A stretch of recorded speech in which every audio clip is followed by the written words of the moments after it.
school trips are expensive, especially in private schools, and I know you're used to the public school cost.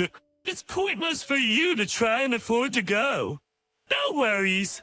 Just I'll be using dinner. My daughter's homeroom teacher is blunt, and his tone is belittling. It's not right to belittle or dismiss anyone, especially a teacher to a student. My name is Natalie.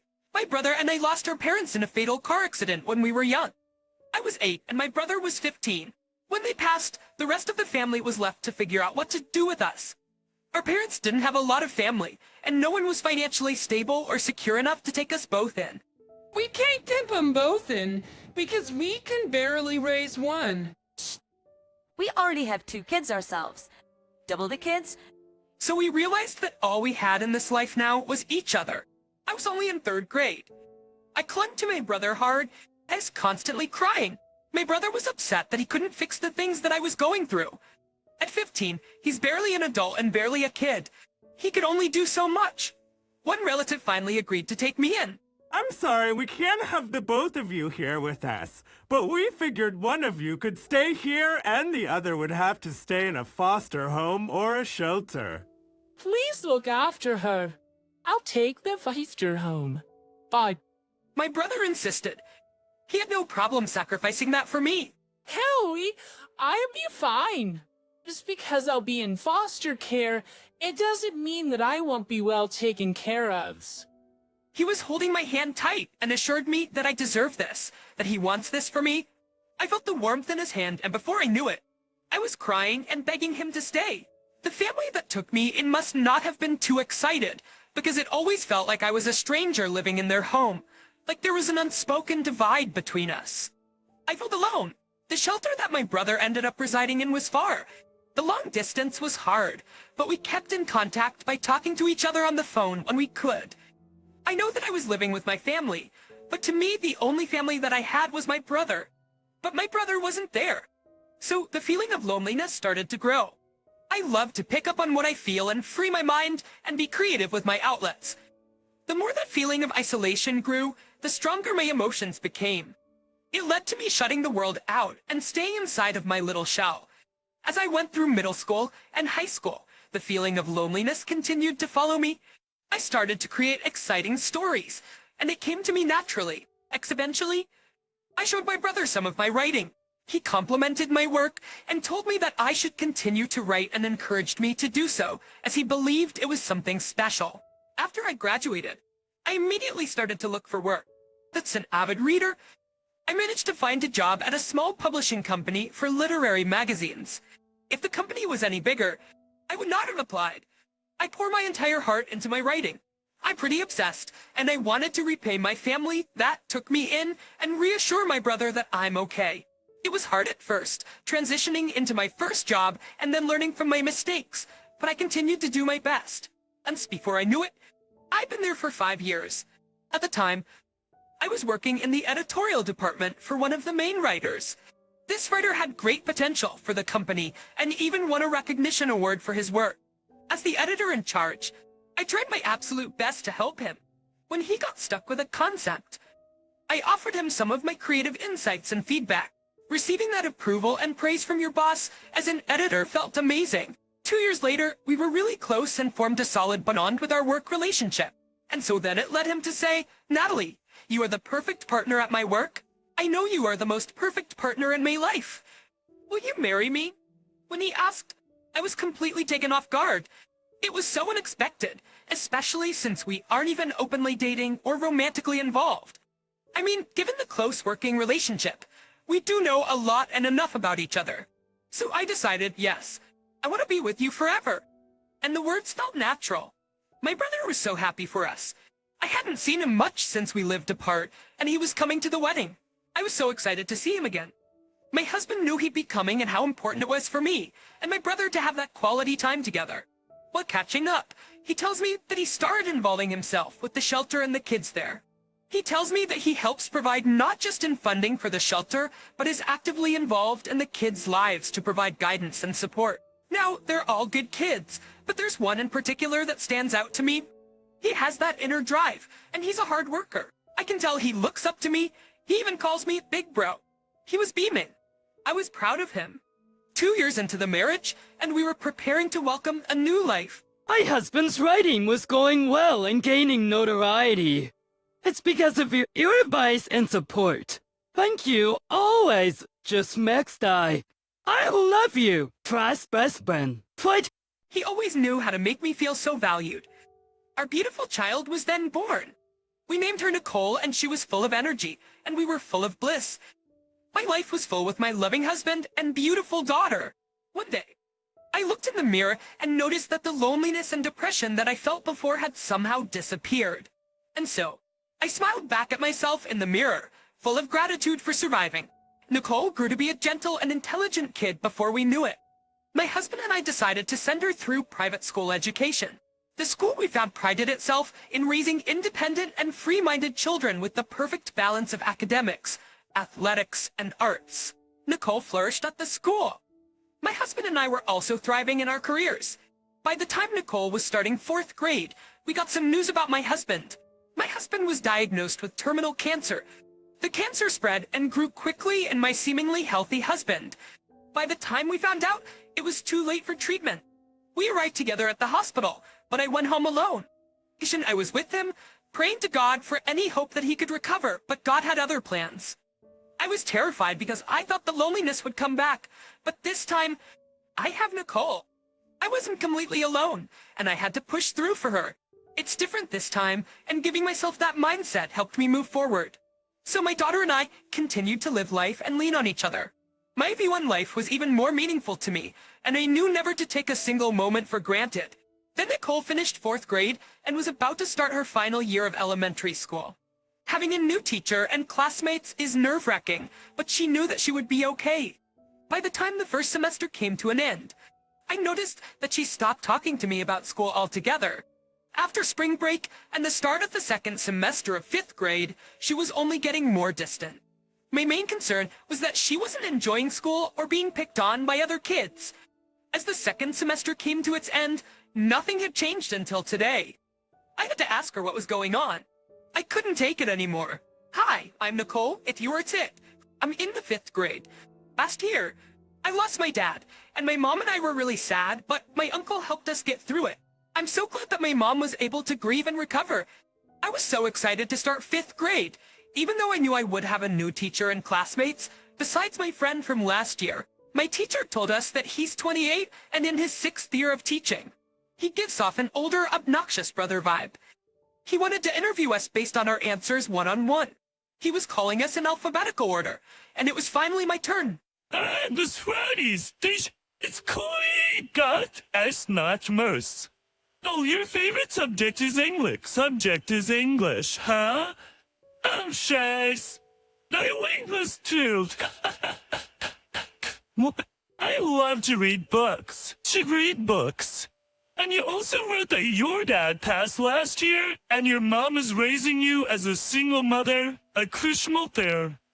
I picked up on that tone, and I didn't like it. Just curious, what does your mom do for work? My mother works as a contract employee at a publishing company. After my dad died, my mom quit her full-time position at the company and became a contract employee. I told her that I'm old enough, and she didn't need to become a contract employee and she could keep working full-time, but she said she had her own things to do and liked the flexible schedule.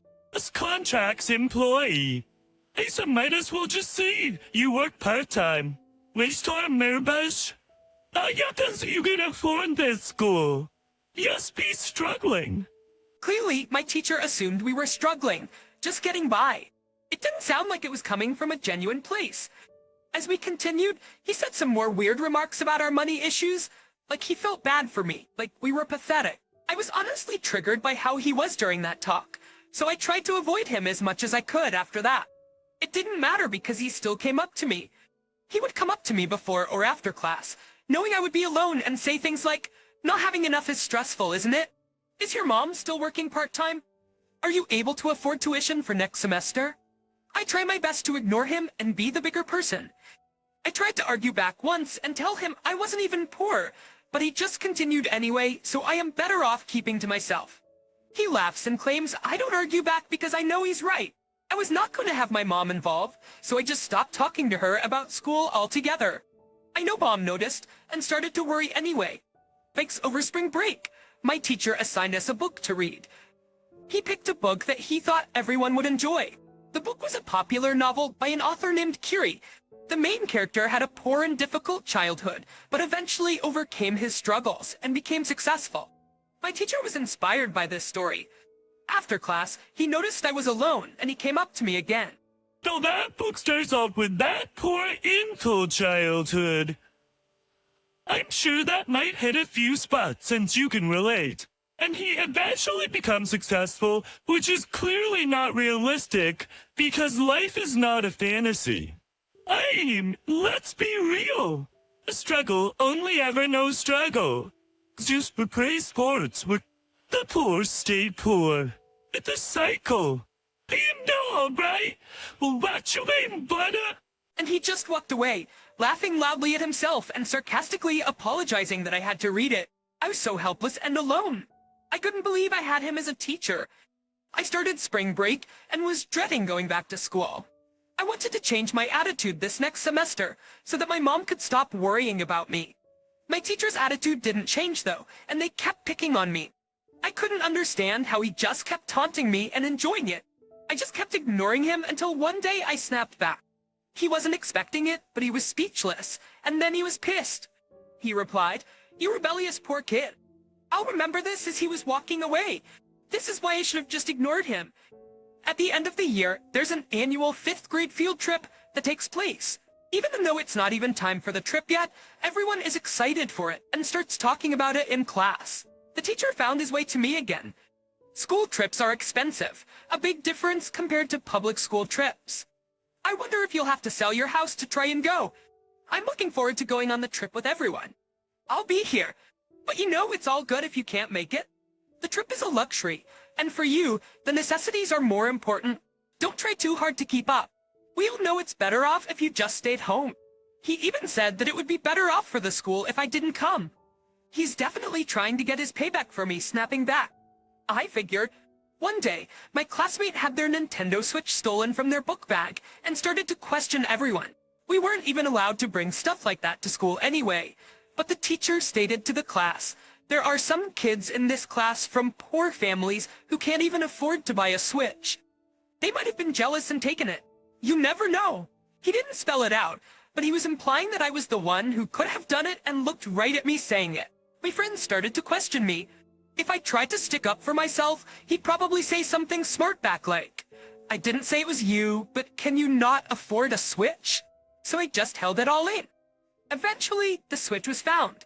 Once it got closer to graduating, we had to talk about our plans for middle school.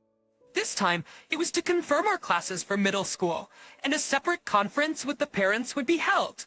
At the conference, it started with my teacher suggesting, "So yes, you plan to continue with the same affiliated private school, but you should think about other options." Why? I want to go to middle school with my friends. Your mom must be struggling. Can she really afford the tuition and fees for another 3 years?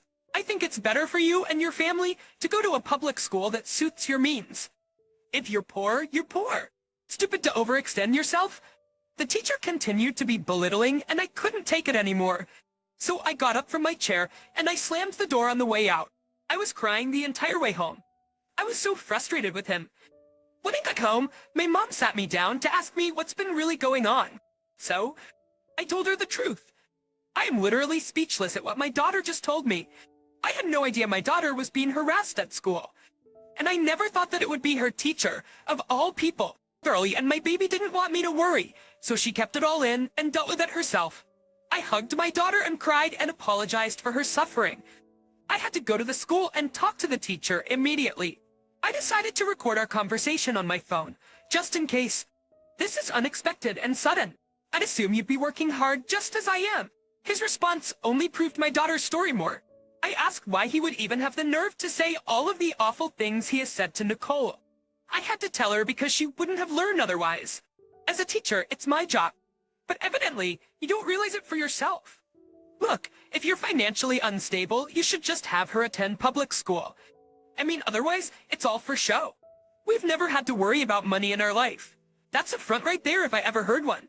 Just contract, part-time, whatever. You're struggling. That's for sure.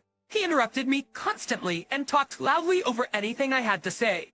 It was impossible for me to have a mature conversation with him. His constant immature remarks were pushing me to the edge. I ran out of patience, and I warned him, that's enough. I've heard enough. Don't ever talk to my daughter like that again, or I will be back and you will be sorry. I left the room, leaving the teacher speechless. I slammed the door shut, full of anger, but I didn't care for how loud it was. It felt good. After that confrontation, Nicole told me that he did stop talking to her completely. I honestly didn't think that she let it go that easily, but nothing happened, and she made it safely to graduation. I ended up not being able to make the student-teacher-parent conference afterwards. Nicole proudly decided to attend the same middle school as her friends, and the teacher laughed at that. The ceremony ended with the school's anthem. I wished that my husband was still alive to witness this moment with me. Then we started socializing with her friends and their mothers to keep in touch. The teacher made his way towards us. Oh, are the poor and needy enjoying themselves? I tried to suggest public school, but you're selfish. Life must be tough for the lower class of single-parent families. Private schools aren't fit for the poor. He was saying all of this because he knew it would be the last time he'd ever see me. He did not care that everyone was there listening to him. And then an angry voice came from behind. Joseph, I did not expect that coming from you.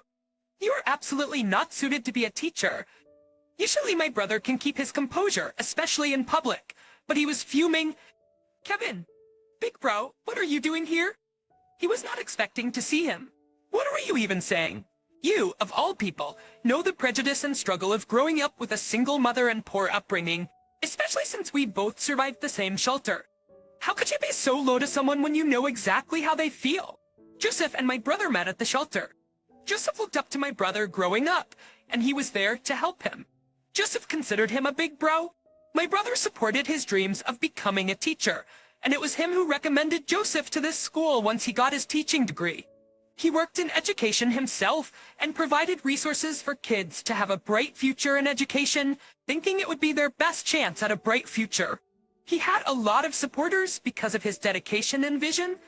The school's principal was one of them, so he gladly offered Joseph a teaching position given my brother's recommendation. I'm here with my sister for my niece's graduation. And Joseph realized that Nicole was his niece. And then he realized I was his sister. I decided it was my turn to give it to him straight. My late husband was a famous writer, and we receive his royalties. We can live comfortably off that alone, but I also have my own steady flow of income. He couldn't believe what he was hearing. The author Curie, the book you were inspired by, and the author who you said you were a huge fan of, is actually me. I made the name up.